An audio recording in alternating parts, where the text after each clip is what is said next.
Hello friends, मेरा नाम जगविंदर है। एक्सचेंज सर्वर 2010 इंस्टॉलेशन पार्ट 3 में आपका स्वागत है। इस सेशन में हम एक्सचेंज सर्वर 2010 इंस्टॉलेशन स्टार्ट करने वाले हैं।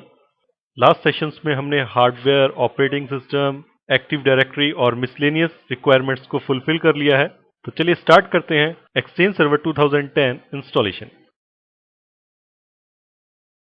इंस्टॉलेशन को आप दो मेथड से परफॉर्म कर सकते हैं, GUI और CLI। कोई भी मेथड ज़्यादा बढ़िया या कोई भी मेथड कम बढ़िया नहीं है। आप किसी भी मेथड से इंस्टॉलेशन परफॉर्म कर सकते हैं। ये आपका प्रेफर्ड वे होगा कि आप कैसे इंस्टॉलेशन करते हैं। वैसे हम दोनों ही तरीकों से इंस्टॉलेशन का प्रोसेस सीखने वाले हैं। तो पहले हम सीखेंगे कि CLI या कमांड लाइन के थ्रू एक्सचेंज सर्वर इंस्टॉलेशन कैसे परफॉर्म करते हैं। वैसे तो एक्सचेंज सर्वर 2010 का सेटअप कोई ब्लॉकिंग इशू आने पर अपने आप ही आगे नहीं बढ़ता। जब एक्सचेंज सर्वर इंस्टॉल होता है तो बहुत सारे रूटीन चेक परफॉर्म करता है, और अगर कोई भी चेक फेल होता है तो आगे प्रोग्रेस न होकर इंस्टॉलेशन प्रोसेस वहीं स्टॉप हो जाता है। लेकिन अगर आप एक्सचेंज सर्वर एडमिनिस्ट्रेटर हैं तो आपको उन सेटिंग्स की नॉलेज होनी चाहिए जो आपको एक्सचेंज सर्वर डिप्लॉयमेंट से पहले और डिप्लॉयमेंट के दौरान करनी पड़ सकती हैं। एक अच्छा एक्सचेंज एडमिन केवल एक्सचेंज सर्वर के रूटीन चेक्स पर डिपेंड नहीं कर सकता।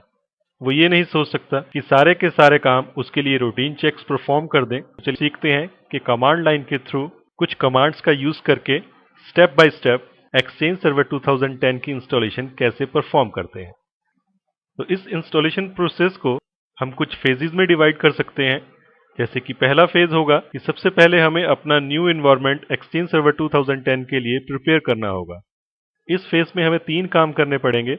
पहला है एक्टिव डायरेक्टरी स्कीमा को प्रिपेयर करना, दूसरा है एक्टिव डायरेक्टरी को प्रिपेयर करना, और तीसरा है हमारे फॉरेस्ट में जितने भी डोमेन्स हैं जिन पे हम एक्सचेंज सर्वर 2010 डिप्लॉय करना चाहते हैं उन सभी को प्रिपेयर करना।